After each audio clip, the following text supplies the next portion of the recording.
Bonsoir à toutes et à tous, bienvenue sur Air Télévision. Quel plaisir de vous accueillir pour ce nouveau numéro Ramadan 2021. Vous le savez maintenant depuis plusieurs semaines, depuis le 12 avril dernier, on a le plaisir de vous proposer des programmes divers et variés autour de ce mois béni, le mois donc de Ramadan. Bienvenue à vous, suivez-nous sur les réseaux sociaux, la page Facebook, la page YouTube. Bien évidemment, vous connaissez ça par cœur, vous partagez Ramadan 2021 sur RTV. C'est aussi les coups de cœur. On va tout de suite entrer dans le vif du sujet. Quel plaisir de t'accueillir, de te retrouver. Je tutoie rarement mes invités, mais là, voilà, on s'est rencontrés déjà il y a quelques années. J'ai eu le plaisir de te recevoir ici pour une édition précédente, celle de 2018, si je ne me trompe pas, pour l'aventure Ramadan 2018. Bonsoir, Ouiam Maghrebi. Bonsoir, salam alaikum, barakallah fiki. Vraiment, je suis extrêmement touchée par ton invitation. Merci de me donner l'occasion de m'exprimer aujourd'hui. Vraiment, merci. Tu fais partie des coups de cœur auxquels je souhaitais vraiment avoir sur cette édition 2021. Ouiam Maghrebi, donc psychologue, clinicienne, interculturelle, aussi animatrice radio, femme de médias. Et vous avez créé cette association, on va y revenir longuement. C'est vraiment le coup de cœur, PMMA, parle-moi. Mon ange, d'abord rapidement, comment se passe ce ramadan d'un point de vue général? Alhamdulillah. Honnêtement, ce n'est pas le ramadan que nous avons eu l'année dernière où on pouvait s'adonner à nos adorations de la meilleure des façons. C'était quand même un ramadan où c'était des conditions optimales. Avec le confinement, on pouvait vraiment se concentrer sur nos adorations, mais alhamdulillah. Ouiam Maghrebi, quel parcours.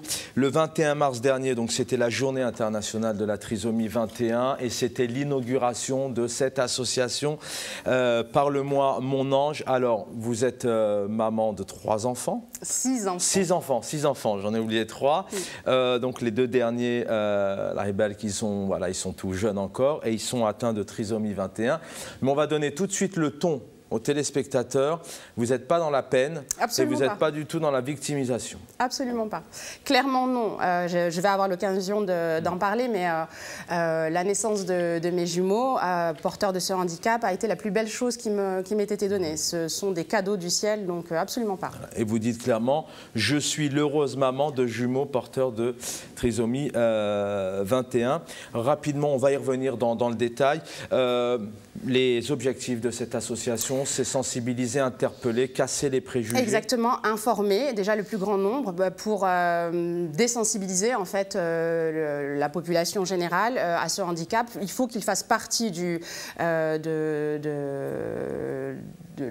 la population générale, c'est-à-dire que moi ce que je voudrais, comme beaucoup, c'est qu'il soit plus regardé de façon un peu bizarre, un peu étrange, qu'il fasse partie du paysage commun, informer donc sur ce handicap, sensibiliser également à cet handicap et puis accompagner les familles, accompagner les personnes porteuses de trisomie 21 à travers différents ateliers, à différents événements. On y reviendra tout à l'heure, mais il y a l'organisation de sorties, d'événements. Il y a aussi une cagnotte, ça s'affiche à l'écran, où vous pouvez participer pour offrir un cadeau pour l'Aïd à ses petits anges. Exactement. Notamment des poupées trisomiques. Et ça, c'est... Alors, on ne le sait pas forcément quand on ne rentre pas dans ce monde. Honnêtement, moi, j'ai vraiment découvert l'univers de la trisomie 21 le jour où je suis devenue maman de ces enfants.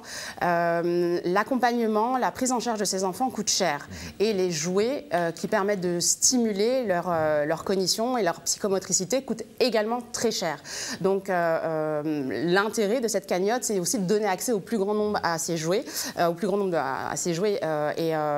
de leur permettre d'avoir des outils qui soient vraiment adaptés à eux. Alors, les personnes trisomiques ont besoin d'être accompagnées. Il y a aussi derrière ça, bien évidemment, toute une présence, un combat au sens positif du terme. Vous allez en parler des parents. Alors, je rappelle, parle-moi mon ange. Vous avez 6 anges à la maison. Les 2 derniers sont... Alors, on va quand même donner leur prénom. Les 2 avant-derniers. J'en ai un dernier après. Ah, j'en avais un dernier après. Donc les jumeaux, c'est Kaïm et Kassim. Voilà. Alors, parle-moi mon ange, c'est ouvert pour les enfants, les ados, les adultes. C'est ouvert absolument à tout le monde, pas seulement aux personnes porteuses de trisomie 21 à leurs proches, c'est vraiment ouvert à tout le monde. L'objectif étant de favoriser l'inclusion. L'objectif, c'est vraiment que ces enfants puissent être en contact, surtout pour ceux qui sont en IME ou dans des ULIS, donc qui sont dans des structures un peu particulières, de pouvoir être en interaction avec les autres enfants. Donc c'est vraiment ouvert à tous, mais plus particulièrement à ces personnes. Oui. Je profite de votre présence. Vous faites partie du corps médical. Le 21 mars, c'est la journée internationale de la trisomie 21. Vous allez prendre la parole. Ça sera beaucoup plus simple et vous êtes la mieux placée pour en parler. C'est une date choisie en référence justement à ces 3 chromosomes. Je vous laisse vous en donner la définition. Le corps humain est constitué de milliards de cellules. Dans chacune de ces cellules, on a 23 paires de chromosomes. Donc en tout, on a 46 chromosomes. Il se trouve qu'au chromosome, à la paire de chromosomes numéro 21, au lieu qu'on en ait 2, quand on est porteur de trisomie 21, on en a 3. Voilà, il y a eu une duplication. La journée du 21 mars, elle a été choisie en référence justement à ces 21, donc de 21 dans le chromosome 21, et mars parce que c'est 3, parce qu'il y a 3 chromosomes dans la paire 21. Maladie génétique? Oui, maladie génétique. Enfin, non, ce n'est pas une maladie, c'est une anomalie chromosomique, mais ce n'est pas une maladie. Donc on ne parle pas de symptômes, on parle de handicap. Voilà. Il y a des difficultés qui ne sont pas les mêmes d'un enfant à l'autre, même si plusieurs enfants vont être porteurs de trisomie 21. Déjà, il y a différents types de trisomie 21, et même si plusieurs enfants seront porteurs de cet handicap, ils n'auront pas les mêmes symptômes, enfin les mêmes handicaps, pardon. Alors les conséquences, hypotonie musculaire, une malformation cardiaque, entre autres? Alors, déjà, la première conséquence, celle qui est la plus visible, c'est sur le plan physique. On va voir un œdème au niveau du cou, c'est-à-dire que ce sont des bébés qui vont avoir un cou beaucoup plus, on le voit sur les images, un cou beaucoup plus court, beaucoup plus rétréci. C'est des enfants qui vont avoir des oreilles beaucoup plus basses et beaucoup plus petites. C'est des enfants également qui vont avoir un visage beaucoup plus rond et beaucoup plus aplati. Donc, on voit un petit nez, des yeux bridés. Donc ça, c'est vraiment au niveau du faciès. Sur le plan physique, au niveau des mains, on voit qu'ils ont des mains beaucoup plus trapues, des doigts beaucoup plus courts. Et eux, contrairement à nous, au niveau des plis palmaires, ils ne vont avoir qu'un seul trait, contrairement à nous. Au niveau de la bouche, ils vont avoir un palais ogival avec une langue beaucoup plus grande, beaucoup plus grosse, ce qui fait que ils ont souvent la langue qui sort. Voilà, ça c'est au niveau, ils sont plus petits de taille. Enfin, voilà, ça c'est au niveau physique. Après, la deuxième chose qui est la plus évidente, c'est le retard sur le plan cognitif, sur le plan intellectuel. C'est vraiment la première incidence, c'est au niveau intellectuel. Ils ont une intelligence qui oscille entre 20 et 80. La norme étant autour de entre 85 et 115. Une intelligence moyenne, c'est 100. Donc voilà, il y a un retard sur le plan cognitif. Ensuite, on va voir effectivement également des anomalies au niveau cardiaque, avec des CIV ou des CAV. Donc les CIV, c'est des communications intraveineuses, comme ça a été le cas pour un de mes jumeaux. On verra également des problèmes au niveau de la sphère ORL. Le conduit auditif est souvent beaucoup plus petit, donc il multiplie les otites, ils ont souvent des otites. C'est également des enfants qui vont avoir des surdités, parce que ça, c'est aussi quelque chose qu'on ne sait pas, et c'est le cas aussi d'un de mes jumeaux, c'est que ce sont des enfants qui sont au niveau de leur seuil de tolérance à la douleur, qui sont beaucoup plus tolérants. C'est-à-dire que c'est des enfants qui peuvent avoir mal, qui peuvent souffrir, mais qui n'expriment pas leur douleur. Donc quand il y a des otites séreuses à répétition, il y a des infections et ça impacte sur leur audition. On ne se rend pas compte qu'ils peuvent développer une surdité. C'est des enfants également qui ont une espérance de vie qui est beaucoup plus courte que celle que vous et moi. Je vous souhaite une longue vie, Amine. Dans les années 60, l'espérance de vie était autour de 10 ans. Aujourd'hui, l'espérance de vie est entre 50 et 60 ans, donc c'est un mieux. C'est vraiment dû à l'amélioration de la prise en charge de ces enfants. C'est également des enfants qui ont une hyperlaxité ligamentaire. Ils sont hyper flexibles, on peut vraiment les tordre dans tous les sens. Ils ont des problèmes au niveau de la thyroïde, au niveau de la TSH, c'est souvent une hypothyroïdie. On verra également du diabète, voilà, différentes difficultés sur le plan de la santé. Je vais proposer à Karim de nous diffuser cette première partie avec ce petit reportage photo où on revient notamment sur ce 21 mars. C'était l'inauguration de votre association, de ton association Parle-moi mon ange, et puis quelques photos aussi de ces petits anges.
Beaucoup de bonheur, William Maghrebi, beaucoup de joie dans le visage de ces enfants. Vous allez réagir. Il y a 65 000 cas en France. On est entre 96 et 99% des mamans, des papas qui souhaitent avorter, c'est-à-dire ne pas garder ces enfants. Je vous lance sur 2-3 sujets comme ça et vous allez réagir. Vous dites clairement que le gouvernement, l'État français ne veut pas garder ces bébés, ces enfants. Parlons assez clairement. Parfois, les parents sont amenés à décider à avorter jusqu'à 8 mois, 8 mois et demi. Je ne veux pas choquer les esprits, mais à 8 mois et demi, c'est un bébé. Il est conçu, c'est un être humain. On peut parler là on est dans une société eugéniste, clairement, puisqu'on pousse au diagnostic prénatal. Vraiment, alors moi, je vais parler très rapidement de mon expérience. J'ai su pour la trisomie de mes bébés, non pas au cours de ma grossesse, même si c'était une grossesse gémellaire monocoriale, donc une grossesse extrêmement surveillée, mais ça ne s'est pas vu quand même. Ça ne s'est pas vu ou vous souhaitiez ne pas le savoir? Alors moi, on m'a proposé le tritest. C'est la première prise de sang au cours du premier trimestre où on donne, où on propose, mais on l'impose presque aux mamans, et certaines mamans à partir d'un certain âge, de faire cette prise de sang. Moi, il s'est avéré que j'étais sortie du délai. Je m'y suis prise un peu trop tard, donc je n'ai pas pu faire la prise de sang. Et de toute façon, quoi qu'il en soit, il est certain que ça n'aurait rien changé, donc je ne voyais pas non plus après coup l'intérêt de faire cette prise de sang. Donc moi, je ne l'ai pas su au cours de ma grossesse, même s'il y a eu énormément d'échographies, même si ça a été extrêmement surveillé, mais simplement parce que c'était une grossesse gémellaire monocoriale, donc de vrais jumeaux. À la naissance de mes jumeaux, je l'ai vu tout de suite. Moi, je l'ai vu tout de suite. Dès que Caïm, donc c'est le premier à être né, dès que j'ai vu son visage, voilà, j'ai vu, c'était flagrant.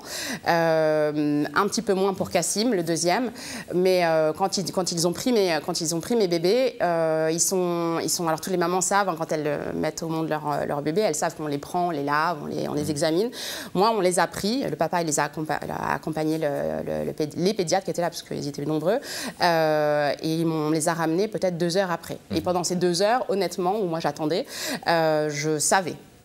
Et quand les différents intervenants... Ce qui m'a interpellé en vous écoutant aussi, c'est que vous avez été choqué, vous étiez en colère. J'étais en colère. Du comportement j'ai été très en colère. Du corps médical. Exactement, parce que quand ils sont revenus... Bon, moi je savais, en fait, quand j'ai su qu'ils étaient porteurs de cet handicap, tout de suite, même pas mal.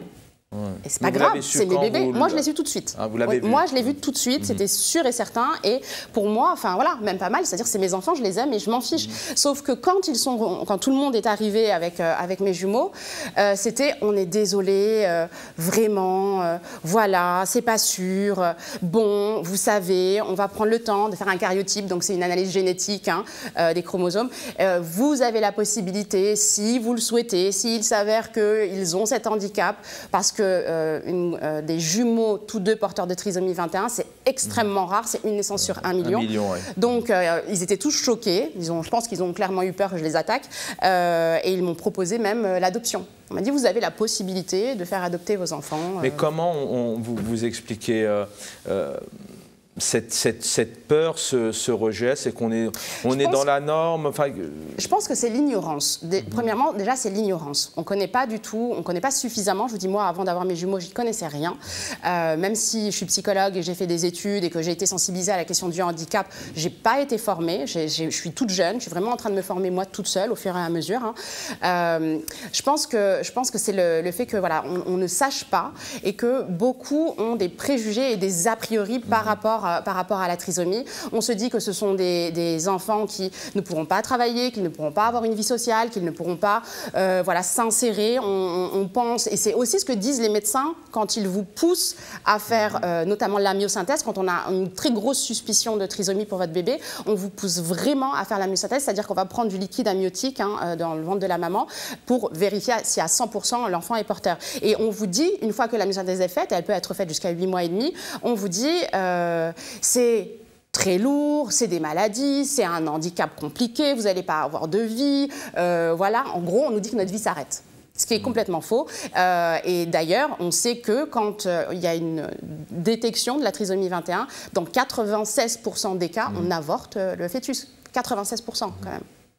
Donc, je pense que on n'est pas assez formé, on n'est pas suffisamment informé. Et puis, je pense aussi qu'ils n'ont pas, ils ne savent pas comment présenter les choses une fois que, parce qu'on est censé, avant la naissance, savoir si un enfant, si un bébé va être trisomique ou pas.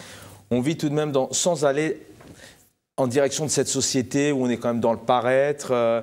Les parents rêvent aussi de certains projets. D'ailleurs, je crois que le papa, il était peut-être pas aussi préparé. On va le saluer, on peut aussi en dire 2 mots.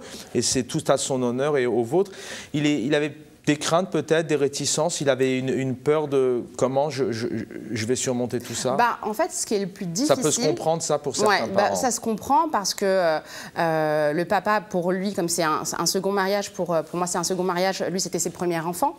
Donc il avait un idéal, il avait des attentes, ses garçons, ses jumeaux vont venir au monde, on va jouer au foot, ils vont faire tel ou tel métier. Donc il avait un idéal pour ses bébés qui est absolument légitime et normal. Et donc le choc de l'annonce forcément oblige à faire le deuil de cet idéal. Donc ça a été un peu plus compliqué pour lui, même si honnêtement il a mis une semaine pour digérer. C'est pas non plus, c'était pas non plus très très long. D'ailleurs, c'est papa qui en ce moment est à l'hôpital avec un de mes jumeaux qui souffre d'une leucémie aiguë, et c'est lui qui est avec son bébé. On en a parlé au téléphone. On a une pensée pour lui. On lui fait un gros bisou. Comment va-t-il d'ailleurs?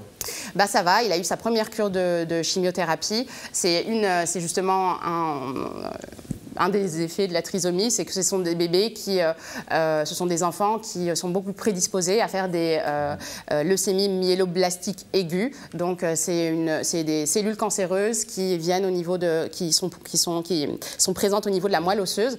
Et donc comme la moelle osseuse, c'est elle qui permet de produire les globules blancs, les globules rouges et les plaquettes, les cellules cancéreuses empêchent cette production, et donc voilà, il y a un risque de mort qui est assez important. Là, Caïm a eu sa première cure, donc il va avoir 4 cures, c'est sur 6 mois. Donc il est hospitalisé pour 6 mois. On attend de voir les effets de la première cure, et voilà. Pour l'instant, on est suspendu au résultat. Je vais inviter une nouvelle fois Karim à nous diffuser cette deuxième partie de ces quelques clichés plein de sourires, plein de rêves et plein d'avenir.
Lorsque vous voyez ces enfants, parce que vous commencez aussi à en fréquenter, aussi des ados, des adultes, et puis les vôtres, vous le dites, vous êtes heureux, c'est le même bonheur, vous les aimez plus que tout au monde parmi vos 6 enfants.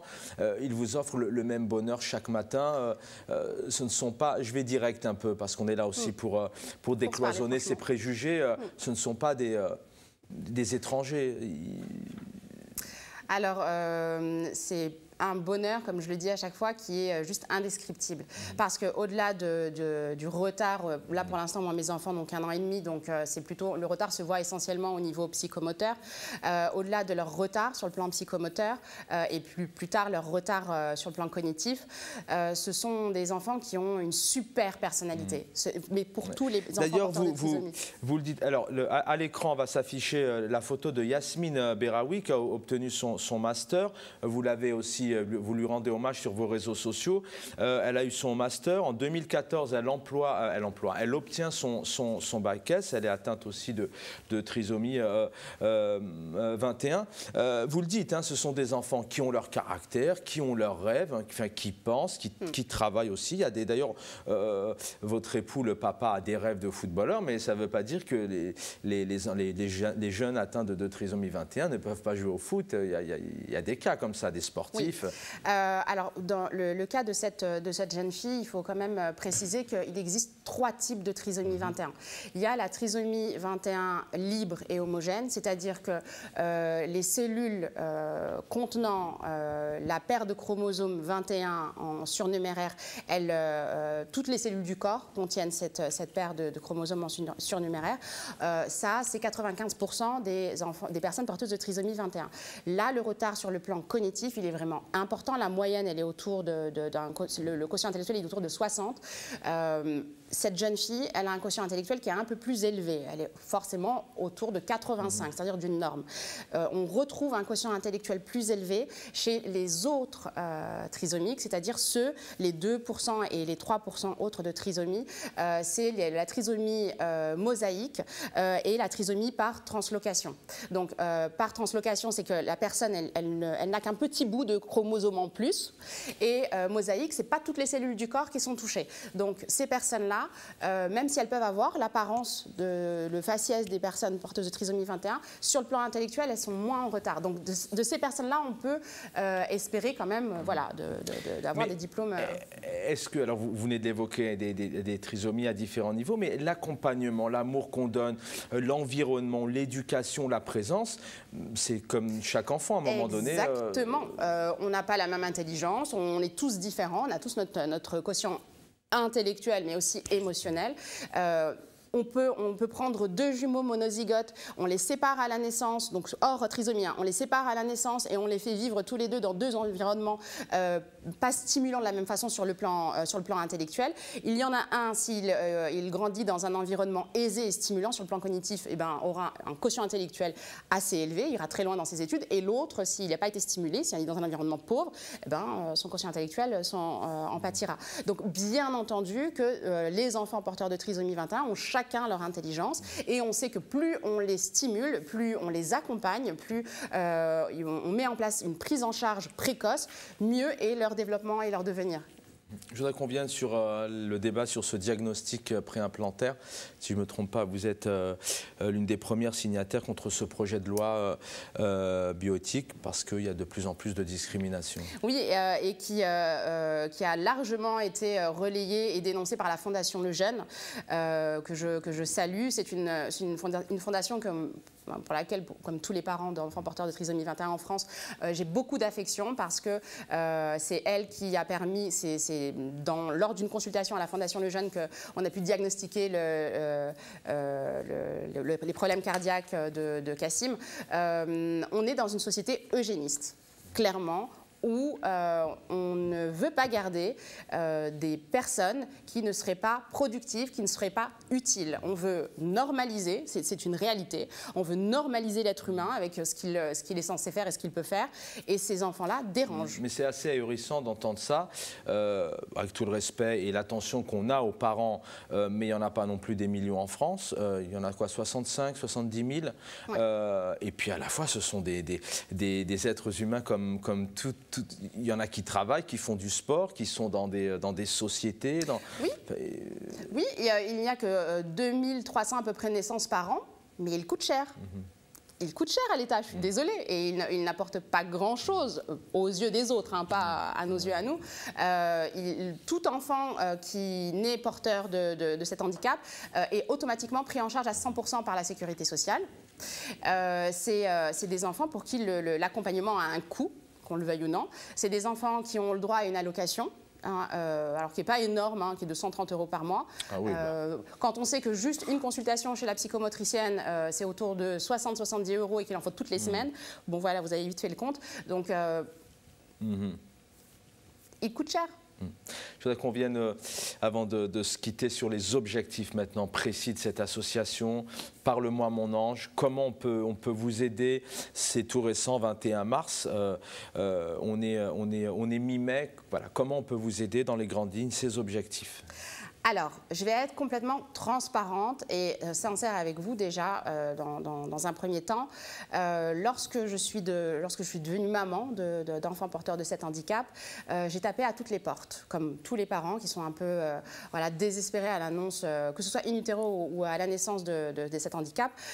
J'ai tapé à toutes les portes, j'ai regardé sur Internet, j'ai essayé de contacter des associations, j'ai essayé voilà, d'être accompagnée, d'être aidée, hein, pas dans le désarroi d'avoir un enfant handicapé, mais plus dans le désir de mettre le plus possible de choses en place pour les accompagner. Donc j'ai regardé ce qui se faisait autour de moi, j'ai regardé les associations et je me suis rendu compte que la majorité des associations qui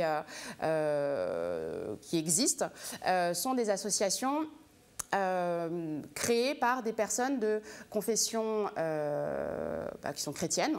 Voilà, qui le revendiquent, il n'y a pas de problème avec ça, mais je me suis rendu compte en fait que notre communauté, et là je le dis et je n'ai pas de souci avec ça, notre communauté, on est très nombreux, puisque majoritairement des parents qui désirent, qui souhaitent garder l'enfant, le fœtus, sont des croyants, hein, puisque la religion, elle participe énormément au choix de garder ces enfants. Je me suis rendu compte qu'il n'y avait pas du tout d'association qui accompagne les personnes de confession musulmane ou maghrébine ou africaine, en tout cas interculturelle. Ça n'existe pas. Donc déjà, moi, je voulais une association qui me ressemble et qui ressemble à ceux que je connais, qui ont également un enfant porteur de cet handicap.